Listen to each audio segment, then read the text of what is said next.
예, 야당에서는요. 그런데 제가 읽어드릴게요. 이게 좀 신혼부부 청년 무주택 서민은 대출 규제에 막혀 내 집 마련의 기회를 잃었지만 현금 부자와 국내 부동산 쇼핑에 나서고 있는 외국인은 규제 사각지대에 놓여 있어 외국인 특혜라는 말까지 나오는 실정이다. 이렇게 주장을 했는데 어떻게 보십니까? 저는 그것이 일종의 억가라고 생각을 합니다. 왜냐하면 억가요? 예, 억지로 비판을 하는 거라고 생각을 하는데 억지로 깐단 말씀이시죠? 예, 맞습니다.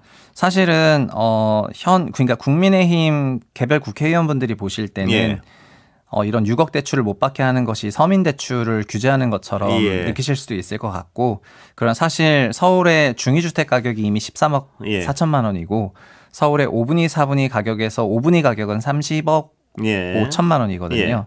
그리고 4분위 주택 가격만 하더라도 거의 18억이 넘어가기 때문에 그런 주택들을 사시는 거는 우리나라 가구 전체를 보면은 순자산 10억이 넘는 분이 11%인데 이런 서울의 5432 1분위 주택을 사시는 분은 이미 상위 10% 가구이고 그리고 5분위를 사시는 분은 상위 1%나 0.1% 들어가는 가구이시거든요.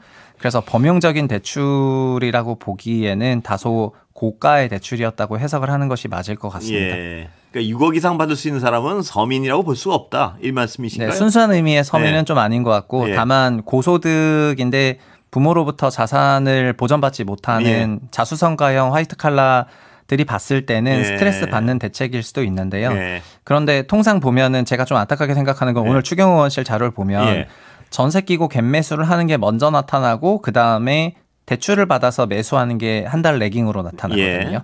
결국 갭 매수가 먼저 가서 시세를 올려놓으면은 그거를 고대출로 따라가는 패턴이 나오게 되는 건데 결국에는 더 높은 금액으로 더 높은 대출액을 받아야 되다 보니까 원리금 상환에 대한 부담도 커질 수밖에 없는 것이어서 시장이 오히려 안정화되는 것이 결국 고소득 가구들도 주택을 살 때 덜 높은 부담으로 사는 것이기 때문에 그런 부분에서 생각하시면 어떨까 싶습니다. 같은 얘기일 수도 있는데 그런 의미에서 주거 사다리를 걷어찼다. 뭐 이런 비판들은 아까 그 표현을 빌려자면 억지스러운 비판이다 이렇게 보시는 게 있군요.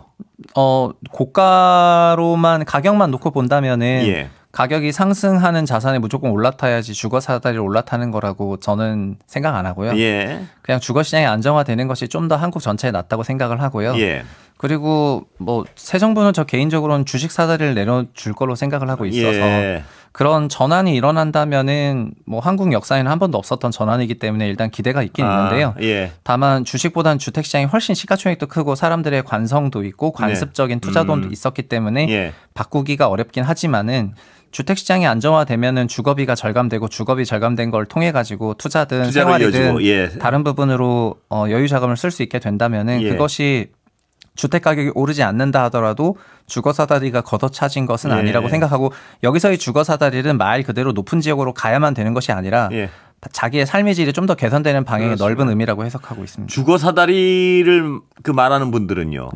꽤 높은 소득의 사람들이 꽤 비싼 집을 살 권리를 걷어찼다. 이 정도가 가장 현실에 맞는 표현인가요, 그럼? 예, 맞습니다.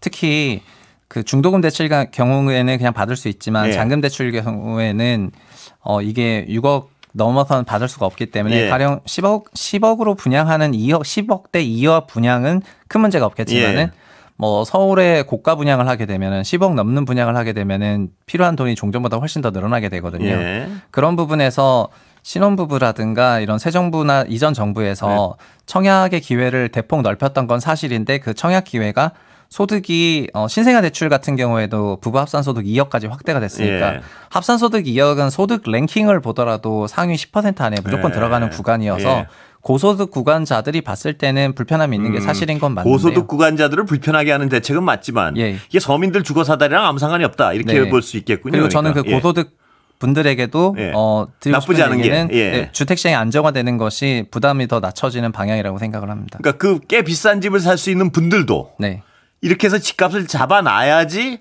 자신들이 어떤 대출도 적게 집을 살 수 있게 되는 거 아닌가요? 제가 그렇게 똑같이 생각하고 있습니다.